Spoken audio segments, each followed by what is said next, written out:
ಎಲ್ಲರಿಗೂ ನಮಸ್ಕಾರ.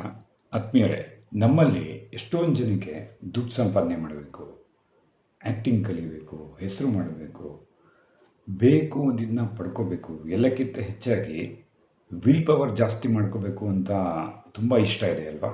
ಏನಾದರೂ ಸೀಕ್ರೆಟ್ ಇದೆಯಾ ಇದನ್ನೆಲ್ಲ ಸ್ಪೀಡಾಗಿ ಪಡ್ಕೊಳಕ್ಕೆ? ಅಥವಾ ನಾವು ಯಾವುದಾದ್ರೂ ಕೋರ್ಸಿಗೆ ಜಾಯ್ನ್ ಆಗಿ, ಅಥವಾ ಬುಕ್ಸ್ ಓದಿ, ಅಥವಾ ಯಾವುದಾದ್ರೂ ಎಕ್ಸ್ಪೀರಿಯನ್ಸ್ ಇರೋರ ಜೊತೆ ಹೋಗಿ ಕಲ್ತ್ಕೊಂಡು ಮಾಡ್ಬೋದಾ? ಓಕೆ, ಹಾಗೆ ಮಾಡ್ಬೋದು. ಆದರೆ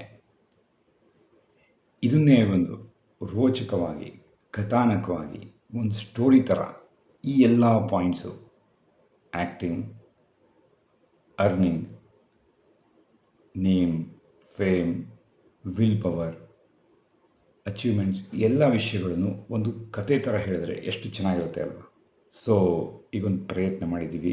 ನೀವು ಕೇಳ್ಬೋದು, ಇದನ್ನ ಮೂವಿ ಥರ ಮಾಡಿ ತೋರಿಸ್ಬೋದಲ್ಲ ಅಂತ. ಈಗ ಮೂವಿ ಮಾಡೋದಕ್ಕೆ ಕೋಟಿ ಕೋಟಿ ಖರ್ಚಾಗ್ತಿದೆ.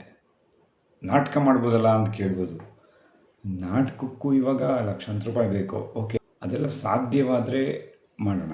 ಬಟ್ ಎಲ್ಲವನ್ನೂ ನಾಟಕದ ಮೂಲಕ, ಎಲ್ಲವನ್ನೂ ಫಿಲಮ್ ಮೂಲಕ ಹೇಳೋದಕ್ಕಿಂತ ಕೆಲವೊಂದು ವಿಷಯಗಳನ್ನು ಮಾತಿನ ಮೂಲಕನೂ ಹೇಳ್ಬೋದಲ್ಲ.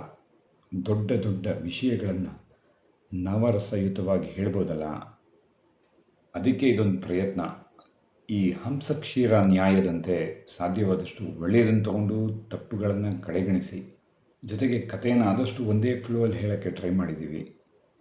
ಸೊ ಅಲ್ಲಿ ಇಲ್ಲಿ ತಪ್ಪುಗಳಿರುತ್ತೆ, ಎಡಿಟ್ ಮಾಡೋಕ್ಕೆ ಟೈಮ್ ಇಲ್ಲ. ಬಟ್ ನಾನೊಂದು ಪ್ರಾಮಿಸ್ ಮಾಡ್ತೀನಿ, ಯಾರು ಈ ಸ್ಟೋರೀಸ್ನ ಕೇಳ್ತಾರೋ ಅವ್ರಿಗೆ ಹಣ ಸಂಪಾದನೆ ಇರ್ಬೋದು, ಆ್ಯಕ್ಟಿಂಗ್ ಇರ್ಬೋದು, ಅಥವಾ name, fame or will power, ಅವನ್ನೆಲ್ಲ ಜಾಸ್ತಿ ಮಾಡ್ಕೊಳ್ಳೋಕ್ಕೆ ಹೆಲ್ಪ್ ಮಾಡೇ ಮಾಡುತ್ತೆ ಅಂತ ಐ ಪ್ರಾಮಿಸ್. ಸಂಕಲ್ಪ ಯಾತ್ರೆ, ಇಚ್ಛಾಶಕ್ತಿಯ ಮಹಾಕಾವ್ಯ, ಭಾಗ 1. ಸುಪ್ತ ಚೇತನದ ಎಚ್ಚರ, ಭಯದಿಂದ ಅಭಯದತ್ತ. ಪೀಠಿಕೆ. ಇದು ಕೇವಲ ಕಥೆಯಲ್ಲ, ಇದು ಬದುಕನ್ನು ಬದಲಿಸುವ ಒಂದು ಪ್ರಯೋಗ. ಕತ್ತಲೆಯಲ್ಲಿರುವವನು ಬೆಳಕನ್ನು ಕಾಣುವ ಒಂದು ದಾರಿ. ಸ್ವಾಮಿ ವಿವೇಕಾನಂದರ ಧೈರ್ಯ, ನೆಪೋಲಿಯನ್ ಹಿಲ್ ಅವರ ಶ್ರೀಮಂತಿಕೆಯ ಸೂತ್ರಗಳು ಮತ್ತು ಭರತ ಮುನಿಯ ನಾಟ್ಯಶಾಸ್ತ್ರದ ಅಭಿನಯದ ಕಲೆ, ಇವೆಲ್ಲವೂ ಒಂದಾಗಿ ಒಬ್ಬ ಮನುಷ್ಯನನ್ನು ಹೇಗೆ ರೂಪಿಸಬಲ್ಲವು ಎಂಬುದೇ ಈ ಸಂಕಲ್ಪ ಯಾತ್ರೆ. ದೃಶ್ಯ 1. ಕತ್ತಲೆಯ ಗರ್ಭದಲ್ಲಿ. ಅದೊಂದು ರಾತ್ರಿ. ಜೋರಾಗಿ ಸುರಿಯುತ್ತಿರುವ ಮಳೆಯ ಶಬ್ದ, ಗುಡುಗಿನ ಆರ್ಭಟ, ತಗಡಿನ ಮಾಡಿನ ಮೇಲೆ ಮಳೆಗಳು ಕಲ್ಲು ಬಿದ್ದಂತೆ ಅಪ್ಪಳಿಸುತ್ತಿವೆ. ಇದು ಬಡತನದ ಸದ್ದು, ಹತಾಶೆಯ ಸದ್ದು. ಆ ಊರಿನ ಹೆಸರೇ ನಿರಾಶಪುರ. ಹೆಸರಿಗೆ ತಕ್ಕಂತೆ ಅಲ್ಲಿನ ಜನರ ಬದುಕು. ಆ ಊರಿನ ಕೊನೆಯಲ್ಲಿ ಸೋರುತ್ತಿರುವ ಗುಡಿಸಿಲಿನಲ್ಲಿ ಕೂತಿದ್ದನು ನಮ್ಮ ಕಥಾನಾಯಕ. ವಯಸ್ಸು 30 ದಾಟಿದ್ದರೂ ಕಣ್ಣುಗಳಲ್ಲಿ 100 ವರ್ಷದ ಮುದಿತನವಿತ್ತು. ಬಡತನವೆಂಬ ರಾಕ್ಷಸ ಅವನನ್ನು ಅಷ್ಟರ ಮಟ್ಟಿಗೆ ಹೈರಾಣಾಗಿಸಿತ್ತು. ಸಾರ್ಥಕನ ಕೈಯಲ್ಲಿ ಒಂದು ಹಳೆಯ ಕಾಗದವಿತ್ತು. ಅದು ಸಾಲದ ನೋಟಿಸ್. ಅವನ ಎದೆ ಬಡಿತ ಜೋರಾಗಿತ್ತು. ಎದೆಯೊಳಗೆ ಭಯದ ಡವಡವ ಸದ್ದು. ನನ್ನಿಂದ ಏನು ಸಾಧ್ಯ? ನಾನು ಹುಟ್ಟಿರದೇ ಸೋಲಕ್ಕೆ ಎಂದು ಸಾರ್ಥಕ ತನ್ನಷ್ಟಕ್ಕೆ ತಾನೇ ಕೊಣಗಿಕೊಂಡ. ಅವನ ದನಿಯಲ್ಲಿ ನಡುಕವಿತ್ತು. ಗಿರೀಶ್ ಚಂದ್ರ ಘೋಷ್ ಹೇಳುವಂತೆ, ನಟನೊಬ್ಬನು ದುಃಖದ ಪಾತ್ರ ಮಾಡುವಾಗ ಧ್ವನಿಯಲ್ಲಿ ಗಂಟಲು ಒಡೆದಂತಿರಬೇಕು. ಸಾರ್ಥಕನ ಸ್ಥಿತಿ ಪಾತ್ರವಲ್ಲ, ಅದು ವಾಸ್ತವವಾಗಿತ್ತು. ಅವನು ಕಣ್ಣು ಮುಚ್ಚಿದ. ಕಣ್ಣ ಮುಂದೆ ಕತ್ತಲೆ. ತಾನು ಶ್ರೀಮಂತನಾಗಬೇಕು, ಸಾಧಿಸಬೇಕು ಎಂಬ ಆಸೆ ಇದೆ. ಆದರೆ ದಾರಿ ಕಾಣುತ್ತಿಲ್ಲ. ನೆಪೋಲಿಯನ್ ಹಿಲ್ ಹೇಳುತ್ತಾರೆ, ಬಡತನ ಮತ್ತು ಸಿರಿತನ 2 ಚಿಂತೆಯ ಸಂತಾನಗಳು. ಆದರೆ ಸಾರ್ಥಕನ ಚಿಂತನೆಯಲ್ಲಿ ಕೇವಲ ಬಡತನವಿತ್ತು. ಆಗ ಗುಡಿಸಲಿನ ಬಾಗಿಲು ತಟ್ಟಿದ ಶಬ್ದವಾಯಿತು. ಠಕ್ ಠಕ್ ಠಕ್. ಸಾರ್ಥಕ ಬೆದರಿದ. ಸಾಲ ಕೇಳುವವರು ಬಂದಿರಬಹುದೇ? ಅವನು ಅಂಜುತ್ತಲೇ ಬಾಗಿಲು ತೆಗೆದ. ಹೊರಗೆ ನಿಂತಿದ್ದವರು ಸಾಲದವರಲ್ಲ, ಒಬ್ಬ ತೇಜಸ್ವಿ ಸನ್ಯಾಸಿ. ಕೇಸರಿ ವಸ್ತ್ರ, ಮುಖದಲ್ಲಿ ಸೂರ್ಯನಂತಹ ವರ್ಚಸ್ಸು, ಕಣ್ಣುಗಳಲ್ಲಿ ಸಮುದ್ರದಷ್ಟು ಆಳವಾದ ಶಾಂತಿ. ಅವರು ಯಾರು? ಅವರೊಬ್ಬ ಸಾಧು. ಅವರು ಕೇಳಿದರು, ಒಳಗೆ ಬರಬಹುದೇ ಮಗನೇ? ಅವರ ಧ್ವನಿ ಗಂಭೀರವಾಗಿತ್ತು, ಆದರೆ ಕರುಣೆ ತುಂಬಿತ್ತು. ಸಾರ್ಥಕ ಹಿಂದೇಟು ಹಾಕುತ್ತಾ, ಗುರುಜಿ, ಇಲ್ಲಿ ಕುಳಿತುಕೊಳ್ಳಲು ಸರಿಯಾದ ಆಸನವಿಲ್ಲ, ತಿನ್ನಲು ಅನ್ನವಿಲ್ಲ. ದರಿದ್ರ ಲಕ್ಷ್ಮಿ ತಾಂಡವವಾಡುತ್ತಿದ್ದಾಳೆ ಎಂದನು ಅಳುವ ಧ್ವನಿಯಲ್ಲಿ. ಗುರುದೇವ ನಗುತ್ತಾ ಒಳಬಂದರು. ಮಗನೇ, ದಾರಿದ್ರ್ಯ ಮನೆಯಲ್ಲಿಲ್ಲ, ನಿನ್ನ ಮನಸ್ಸಿನಲ್ಲಿದೆ. ನಿನ್ನ ಕಣ್ಣುಗಳಲ್ಲಿ ನಾನು ಭಯವನ್ನು ನೋಡುತ್ತಿಲ್ಲ, ನಿದ್ರಿಸುತ್ತಿರುವ ಸಿಂಹವನ್ನು ನೋಡುತ್ತಿದ್ದೇನೆ ಎಂದರು. ದೃಶ್ಯ 2. ಗುರುದೇವ ಸಾರ್ಥಕನ ಮುಂದೆ ಕುಳಿತರು. ನಿನಗೆ ಏನು ಬೇಕು? ನಿರ್ಭೀತಿಯಿಂದ ಹೇಳು ಎಂದರು. ಸಾರ್ಥಕ ತಲೆ ತಗ್ಗಿಸಿ ಹೇಳಿದ, ನನಗೆ ಶ್ರೀಮಂತನಾಗಬೇಕು, ಅಧಿಕಾರ ಬೇಕು, ಎಲ್ಲರೂ ಗೌರವಿಸುವಂತೆ ಬದುಕಬೇಕು. ಆದರೆ ನನ್ನ ಹತ್ತಿರ ಧೈರ್ಯವಿಲ್ಲ. ಗುರುದೇವ ಜೋರಾಗಿ ನಗಾಡಿದರು. ಆ ನಗು ಗುಡುಗಿನಂತೆ ಗುಡಿಸಲನ್ನು ತುಂಬಿತು. ಧೈರ್ಯವಿಲ್ಲವೇ? ಹುಚ್ಚ! ಸ್ವಾಮಿ ವಿವೇಕಾನಂದರು ಹೇಳಿದ್ದು ನೆನಪಿದೆಯೇ? ಶಕ್ತಿಯೇ ಜೀವನ, ದೌರ್ಬಲ್ಯವೇ ಮರಣ. ನೀನು ಸಾಯುತ್ತಿದ್ದೀಯ ಸಾರ್ಥಕ, ಆದರೆ ಈಗ ಎಚ್ಚರಗೊಳ್ಳುವ ಸಮಯ.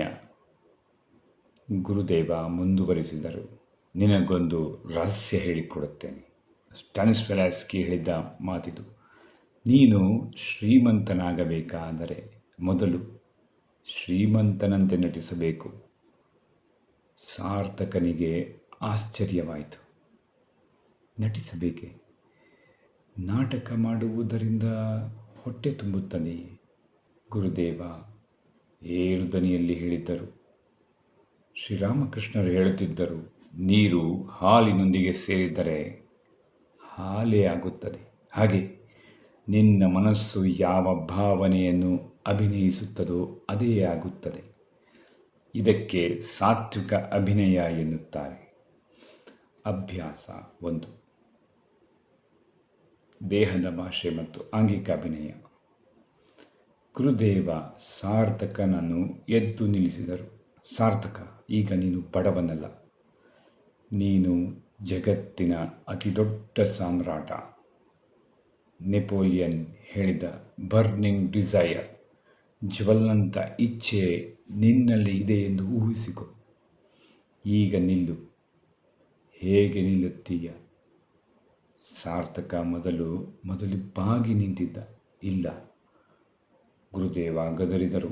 ಬೆನ್ನು ನೇರ ಮಾಡು, ಎದೆ ಉಪ್ಪಿಸು, ಕಣ್ಣುಗಳಲ್ಲಿ ನೇರ ದೃಷ್ಟಿ ಇರಲಿ, ಕಾಲುಗಳನ್ನು ನೆಲದ ಮೇಲೆ ಗಟ್ಟಿಯಾಗಿ ಊರು.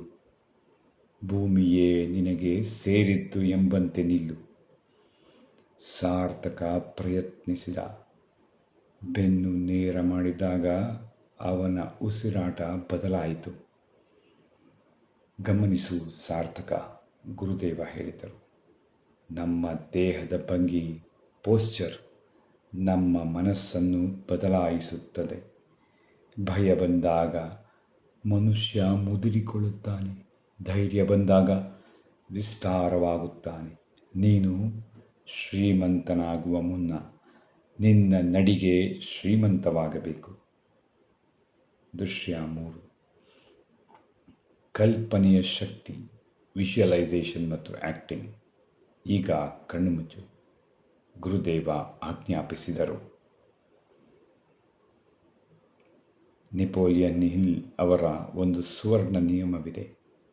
ಮನುಷ್ಯನ ಮನಸ್ಸು ಏನನ್ನು ಗ್ರಹಿಸಲು ಮತ್ತು ನಂಬಲು ಸಾಧ್ಯವೋ ಅದನ್ನು ಗಳಿಸಲು ಸಾಧ್ಯ. ನಿನ್ನ ಕಣ್ಣ ಮುಂದೆ ಒಂದು ಚಿತ್ರವನ್ನು ತಂದುಕೋ. ನೀನು ದೊಡ್ಡ ಮಹಲಿನಲ್ಲಿ ಕುಳಿತಿದ್ದೀಯ. 100 ಜನ ನಿನಗಾಗಿ ಕೆಲಸ ಮಾಡುತ್ತಿದ್ದಾರೆ. ನಿನ್ನ ಬಳಿ ಅಪಾರ ಸಂಪತ್ತಿದೆ. ಈಗ ಆ ಭಾವನೆಯನ್ನು ಅನುಭವಿಸು. ಸಾರ್ಥಕ ಕಣ್ಣು ಮುಚ್ಚಿದ. ಕತ್ತಲೆಯ ಬದಲು ಅವನಿಗೆ ಮುಸುಕಾದ ಬೆಳಕು ಕಾಣತೊಡಗಿತು. ರಸಗಳನ್ನು ಬಳಸು ಸಾರ್ಥಕ.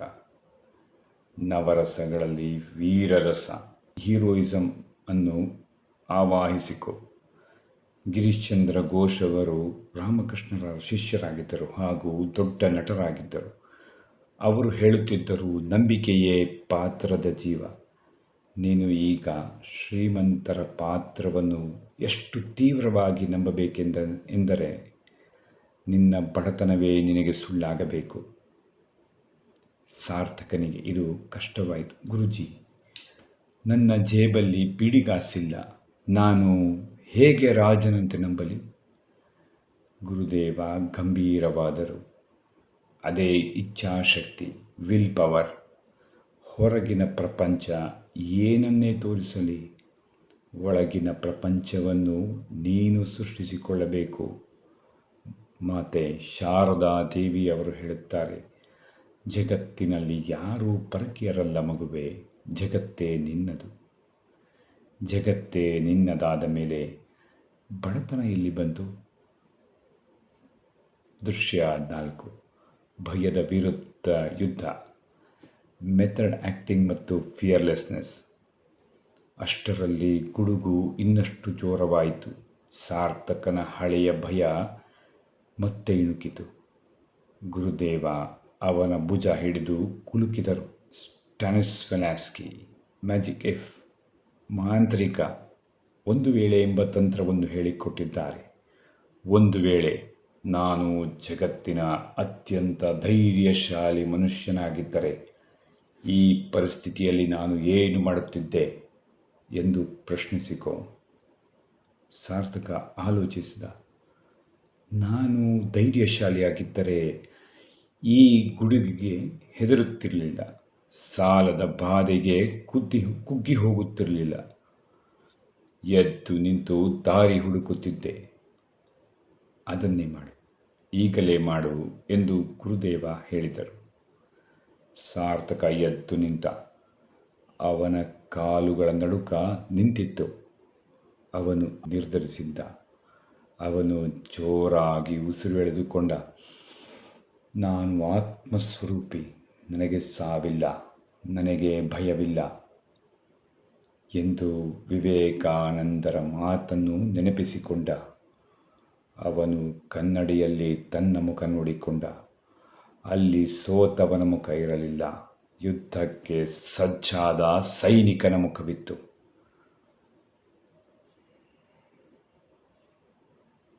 ದೃಶ್ಯ 5. ಸಂಕಲ್ಪದ ಪ್ರತಿಜ್ಞೆ. ಗುರುದೇವ ಮುಗುಳ್ನಕ್ಕರು. ಸಾರ್ಥಕ, ಇಂದಿನಿಂದ ನಿನ್ನ ಹೆಸರು ಬರಿಯ ಹೆಸರಲ್ಲ, ಅದು ನಿನ್ನ ಗುರಿ.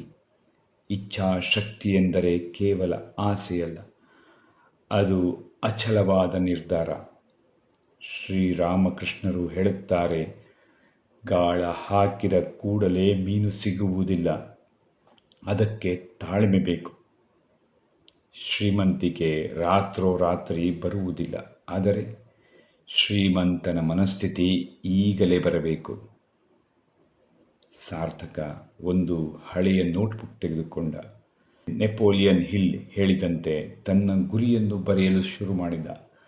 ನಾನು ಇನ್ನು 5 ವರ್ಷಗಳಲ್ಲಿ ಈ ಊರಿನ ಅತ್ಯಂತ ಯಶಸ್ವಿ ಉದ್ಯಮಿಯಾಗುತ್ತೇನೆ. ನನ್ನ ಭಯವನ್ನು ಸುಟ್ಟು ಹಾಕಿದ್ದೇನೆ. ಅವನು ಬರೆಯುವಾಗ ಪೆನ್ನು ಕಾಗದದ ಮೇಲೆ ಓಡುತ್ತಿದ್ದ ಸದ್ದು ಕುದುರೆ ಓಡಿದಂತೆ ಕೇಳಿಸುತ್ತಿತ್ತು. ಅವನ ಉಸಿರಾಟದಲ್ಲಿ ಈಗ ಲಯವಿತ್ತು. ಗುರುದೇವ ಹೇಳಿದರು, ಮಗನೇ, ಇದು ಕೇವಲ ಆರಂಭ. ನಾಳೆ ಬೆಳಿಗ್ಗೆ ನೀನು ಊರ ಹೊರಗೆ ಇರುವ ಬೆಟ್ಟಕ್ಕೆ ಬಾ. ಅಲ್ಲಿ ನಿನಗೆ ಮಾತಿನ ಶಕ್ತಿ, ವಾಚಿಕ ಅಭಿನಯ ಮತ್ತು ಜನರನ್ನು ಗೆಲ್ಲುವ ಕಲೆಯನ್ನು ಕಲಿಸುತ್ತೇನೆ. ವ್ಯಾಪಾರ ಮಾಡಲು ಬರಿಯ ದುಡ್ಡು ಸಾಲದು. ಜನರ ಮನಸ್ಸನ್ನು ಗೆಲ್ಲುವ ನಟನೆಯೂ ಬೇಕು, ಸತ್ಯವೂ ಬೇಕು. ಸಾರ್ಥಕನ ಗುಡಿಸಲಿನಲ್ಲಿ ಈಗಲೂ ಕತ್ತಲೆ ಇತ್ತು, ಆದರೆ ಅವನ ಮನಸ್ಸಿನಲ್ಲಿ 1000 ಸೂರ್ಯರು ಉದಯಿಸಿದ್ದರು. ಹೊರಗಿನ ಮಳೆ ನಿಂತಿತ್ತು, ತಣ್ಣನೆಯ ಗಾಳಿ ಬೀಸುತ್ತಿತ್ತು. ಸಾರ್ಥಕ ಬಾಗಿಲಲ್ಲಿ ನಿಂತು ಆಕಾಶವನ್ನು ನೋಡಿದ. ನಾನು ಗೆದ್ದೇ ಗೆಲ್ಲುತ್ತೇನೆ ಎಂದು ಪಿಸುಗುಟ್ಟಿದ. ಅದು ಅವನ ಸಂಕಲ್ಪ.